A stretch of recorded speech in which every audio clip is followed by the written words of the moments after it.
Then things go from, oh, fun flying monkeys in a hot air balloon to shit goes sideways. Things go dark. Welcome to my Orgasmic Life podcast, a show where we talk about sex, love, relationships, and kink. And of course, my favorite part, I share with you my very graphic, very juicy, and always entertaining orgasmic life. I'm Gaia Morrissette, your hostess, and your holistic sexual wellness specialist, your trauma healer, your BDSM expert, and of course, your pro-dominatrix. The show was inspired to inspire you to support your orgasmic living. Remember, always check the content warning before you listen, and make sure you're listening where no one else can hear it, because you never, ever know what I'm going to say, because I always come with an explicit graphic content warning. Now, strap in and enjoy the show.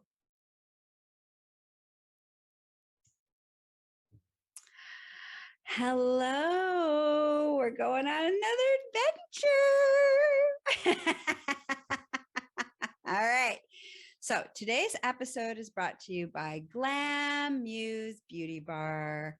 For all of your beauty needs, it's a safe, non-judgmental space for all genders, all orientations, to have beautiful, pretty, and sexy, and even a little slutty nails. And you can reach them at glammusebeautybar.com. The link will also be in the show notes. Okay, so this is part 2 of Gaia's crazy adventure in the Amazon jungle with ayahuasca. So make sure you listen to, if you're like, ooh, this is part 2, I missed part 1. So turn me off. I know I should never say that, but turn me off. Go listen to episode 211, which is part 1, and then make sure you come back for part 2, okay? Because you don't want to miss part 1. It sets the stage. Okay. And, I'm talking about my magical side and my non-sexual adventures because, you guys know all about my sex life. But a bunch of people recently are like really intrigued by my other adventures in the world. So I thought, well, if other people seem to be intrigued, maybe you guys as the listeners may also be really intrigued. So here we go. Part 2. Gaia is in the Amazon jungle. Kaka, kaka.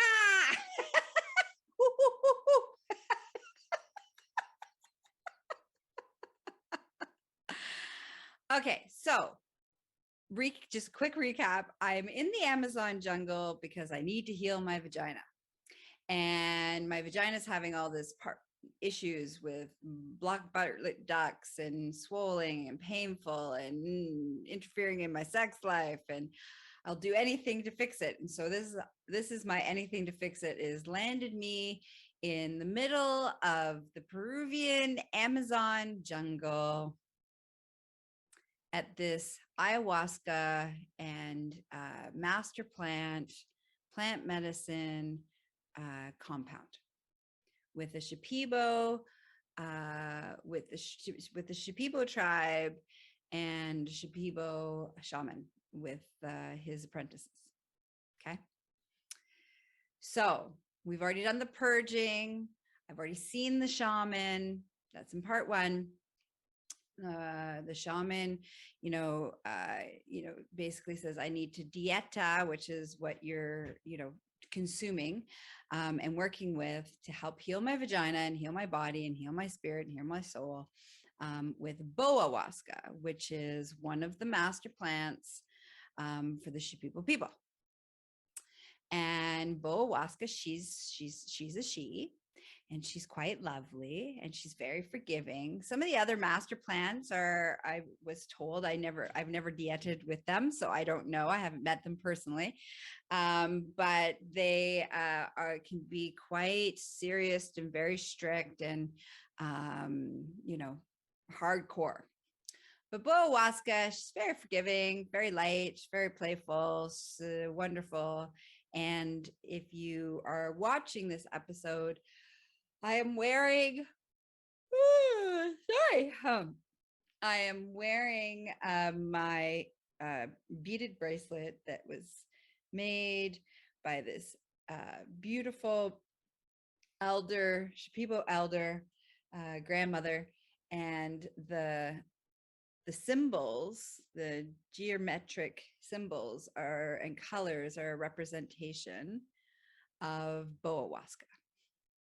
So every time I work, I put on this bracelet, and it allows me to directly contact and be in direct connection and gifts and magic of the Amazon jungle, as well as my bestie Boahuasca.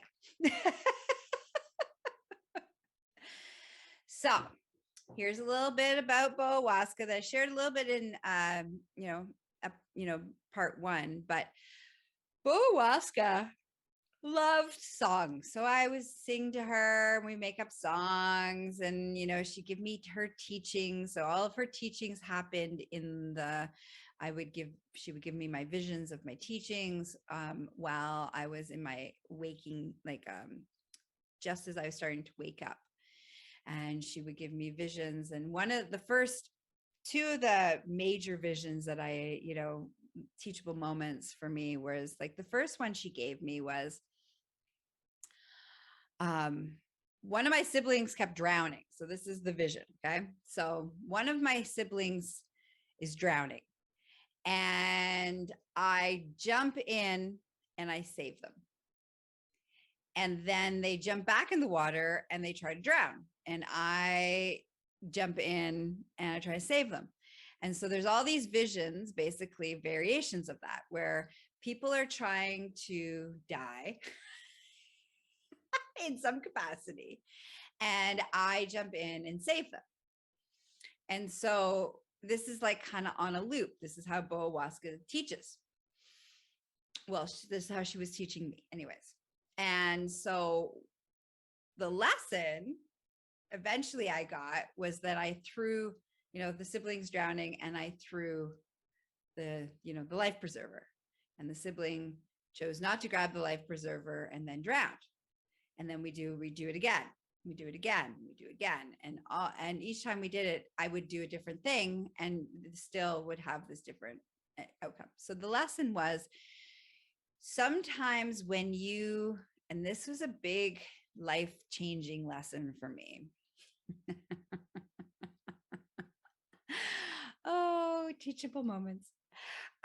Is that when we try to rescue others, we steal their gifts of their teachings and their lessons. So what I learned from this vision was, it was up to whoever was dying, it was their journey to learn to ask for help, or to figure it out on their own, or to overcome their fears. There's all these lessons that I robbed them of every time I jumped in and tried to save them. And so then they had to keep doing it, because those were their lessons that I kept interfering, I kept stealing, I kept hijacking on them.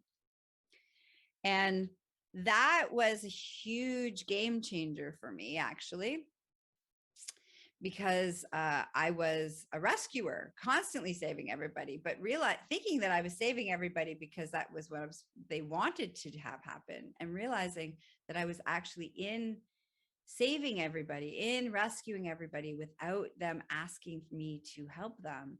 I was stealing their growth, their lessons, their teachings. And so this was my first sort of Boahuasca teaching.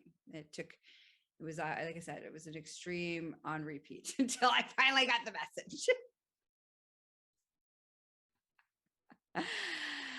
The second teaching was a vision that Boahuasca gave me. Was there was this mummy, decaying mummy that Kate was coming out of my stomach, my my stomach chakra, and it was like all like decaying and death and smelled awful and all things. And I realized that that was the part of me that was still carrying all of my trauma, all of my sexual abuse trauma, all of my trauma.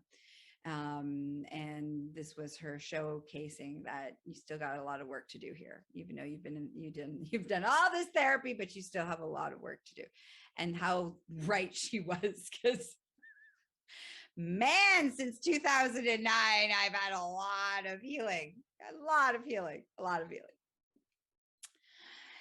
So those are two of the Boahuasca teachings that were, there's lots of other teachings, but those were the two that were the most important for me, that I carried with me.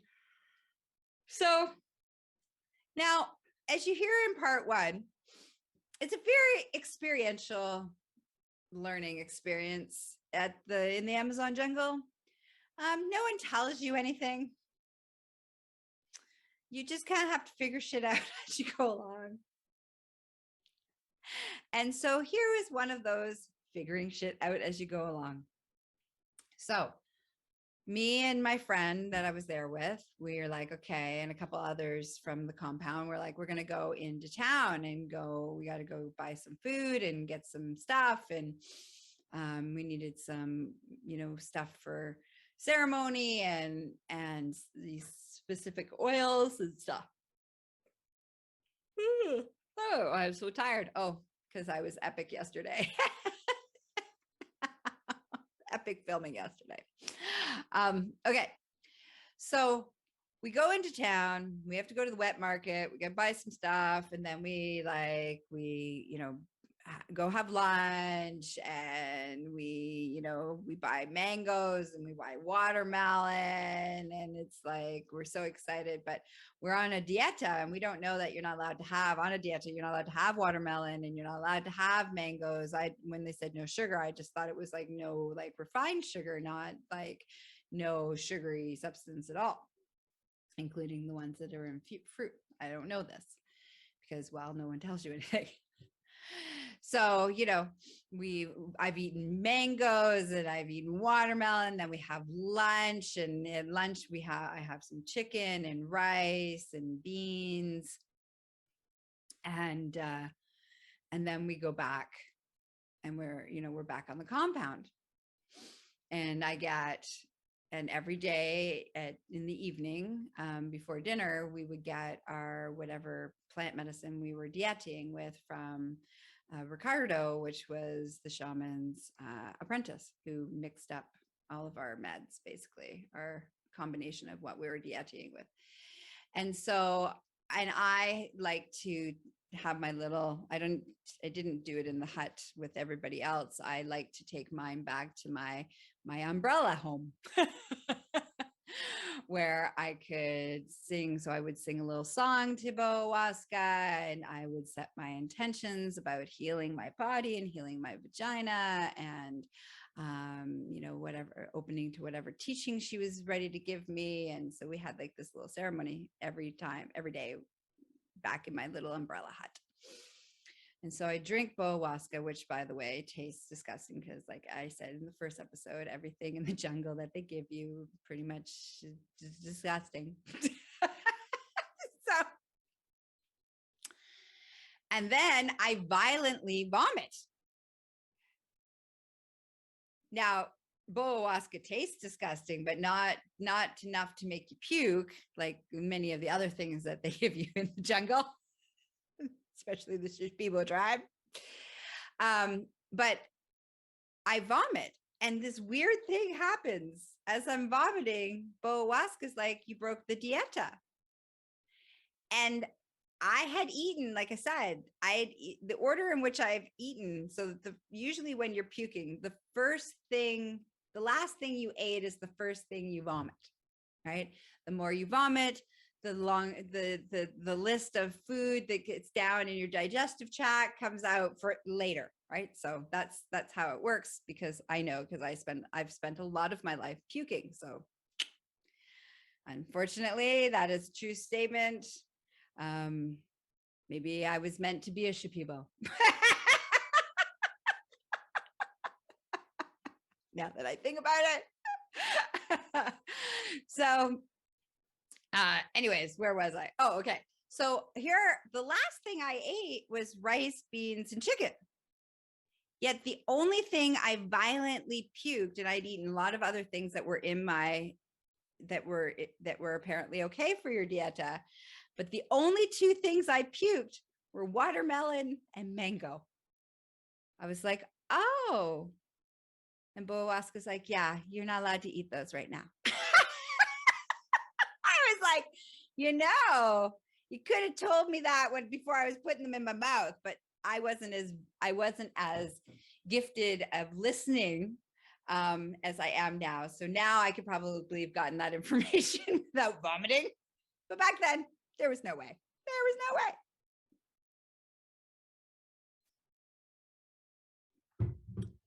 So where were we? Oh, I feel like we need some better lighting. Hold on.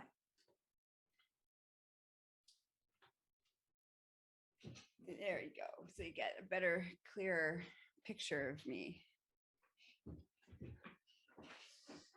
Here, that's a little bit better. Once it regulates, it settles. Beautiful. Okay.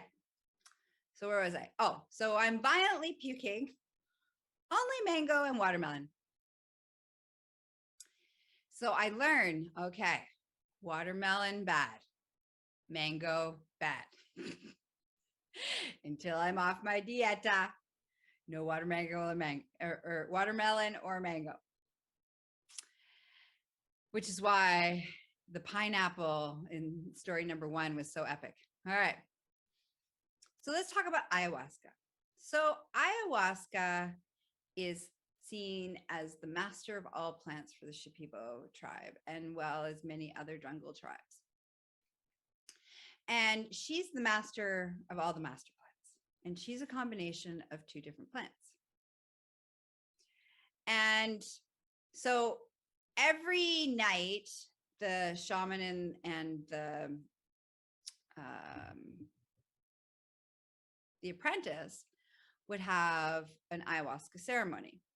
And so everybody on the compound could come to the ayahuasca ceremony if they were definitely dieting with ayahuasca. Everybody who was dieting with something else other than ayahuasca could come to the ceremony and just lay there and be in the music and the chanting and the things that were happening in the ceremony. So I went to a bunch of I went to many of the ceremonies. My girlfriend that I was there with, she was dieting with ayahuasca. And I was like, okay, I was only being called to do ayahuasca once while I was there. And so here is my story, my ayahuasca story. You ready? So here's the thing that you need to understand. So it's at night. The ceremony's at night. Lots of people do it differently. Other tribes do it differently. Different shamans do it differently. All the things. Okay. So, but this is where the compound where I was at. It was at night. It was dark. The ceremony happened in the dark. The shaman and the apprentice would come and sing for you. You would go up to the shaman, and the shaman would hand you your amount of ayahuasca, and then you would sing to ayahuasca what your intentions were of what you wanted, and then you would drink ayahuasca. And then you would go lay down on your mat, and while you were on your mat, you would then, ayahuasca would do what she does. She share, teach, educate, take you on visions, all the things. But like many other things, purging violently seems to be a theme. So that's why you also got a bucket. You got a mat and a bucket. And so you can hear people crying and puking and screaming and laughing and orgasming, and like all the things are happening in the ceremony. So it's intense. Very, very, very, very, very intense. So I was like, okay, today is the day. Ayahuasca calls to me. She's like, you're ready for me. I'm like, okay. So I go over and I go to the shaman and I get my my little shot of ayahuasca, and I sing to ayahuasca that my intentions are to gently heal my vagina. I was like very clear about the gentle part.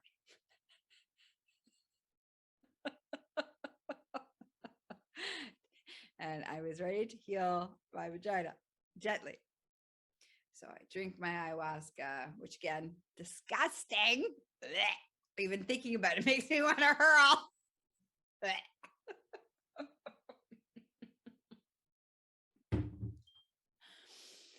And I go lay down on my mat. So I'm on my mat, I'm laying there, and I'm like, and it's starting to kick in. Ayahuasca's starting to kick in. And I start to see, I start to see these technicolor monkeys floating around in this technicolor hippie-like hot air balloon, and I'm like, oh, this is gonna be a fun time. Yoo-hoo! And I feel like I maybe shouldn't have said that. I think I jinxed it. Then things go from, oh, fun flying monkeys in a hot air balloon, to shit goes sideways. Things go dark, like pitch black. Like my vision's pitch black. It's pitch black in the room. It's like I've lost my sight. Like it's like I can't see anything. But man, do I start purging, like my insides out, puking and puking and puking and screaming and crying and puking. And I'm like yelling at ayahuasca. I'm like, I said gentle. This isn't fucking gentle. And her really beautiful, loving voice. And I remember it so clearly. And she's like, daughter, this is as gentle as I can get. So I want to cry, actually. She's like, this is as gentle as I can get. I'm not showing you all that you are releasing out of your system. I'm not showing you the horrors and the chaos and the torture and the mayhem and the abuse that you endured, that's been stored, which is causing your vagina problems. So this is as gentle as we can get. And I wish I could be gentler, but I can't. We got to get it out. And cue puking. More puking, more puking, more puking. And my system was like, after that was like, basically 2 days, I couldn't really eat anything other than drinking chamomile tea. Because like my system was violently purged. But here's the thing.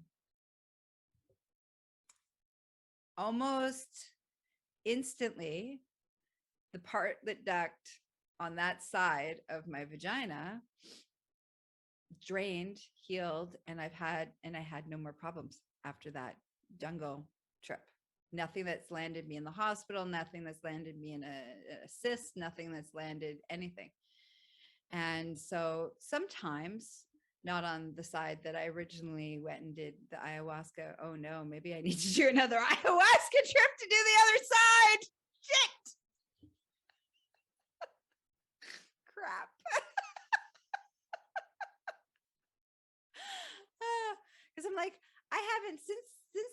jungle and the ayahuasca ceremony in the jungle, I've had no blockage on that left side of none of my Bartlett duct on the left side of my vag has been blocked. But the right side periodically will get a little clogged and block for a couple days, and then it eventually drains, but it's nothing extreme that's the way that it was. And it periodically comes and goes, but maybe I need to go back to the jungle and do another ayahuasca. Oh, crap. All right. Well, this time I'm going to Costa Rica.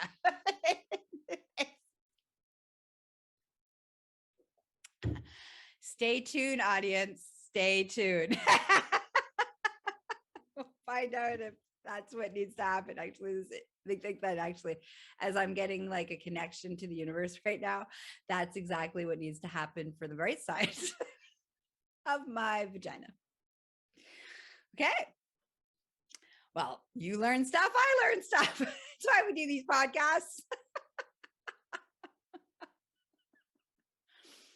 Now, here's the dark side of the world of ayahuasca. And here's the dark side of the compound that I was on. So the head shaman sexually violated the girlfriend that I went with. And I have heard that he has done that to other women. And there was many North American men that were there that knew about this. And it was just this acceptable, predatory acceptance that it's okay. And a lot of, and it's, it's because of culture and all these things that it's just acceptable to take liberties with women. And it's not acceptable to take liberties with women. And it's definitely not acceptable when you are in a position of great magical power as a shaman to do so. So this is the really important piece that I need to share because it's very important that whoever is leading, if you're going to dive into plant medicine and you're going to want to go on a venture like this, that you do your research. If you're a female, that you do your research and you find out, is there been any kind of icky sexual predatory stuff? Do your research. There's also a lot of frauds that, because it's a great money maker, because all the North American people are all like, it's like this latest fad, right? Plant medicine. And so there's lots of people who aren't legitimately connected and understand the plant medicine and know how to use the plant medicine, and it's just a money grab. So do your due diligence. Couple things. One, find out, talk to some other women who've been to experiences wherever that is, whether it's in the jungle, whether it's local, wherever it is. Okay. So talk to, if you're a female or a vagina owner, please talk to the other women or vagina owners who've been there to see if it was all above board, that there was no sexual predatoriness in it. The second thing that I would do is listen to your intuition, like really listen to your gut. Listen to your gut, listen to your heart. How do you feel when you talk to, when you do your research? If somebody's like, oh, we're going to do an ayahuasca retreat. Okay, well, make sure you're talking to the person who is, running the retreat, who's doing the plant medicine, that's holding the ceremonies. Have a conversation and listen to what your whole being is telling you. Honor your wisdom, honor your truth, honor your magic and your gifts that you have, and listen. Don't get lulled into, just because they seem to be the shaman or the guru or the expert, that they are the ones that know best, because that can put you in some potentially predatory situations. The other thing is that please reach out to me as I have people that do plant medicine that are safe, that I trust implicitly, that are super safe. I have somebody who does it in the Costa Rican jungle. And, you know, I can get some referrals also from her as high priestess. And I have some people that locally here in Ontario that I can refer you to.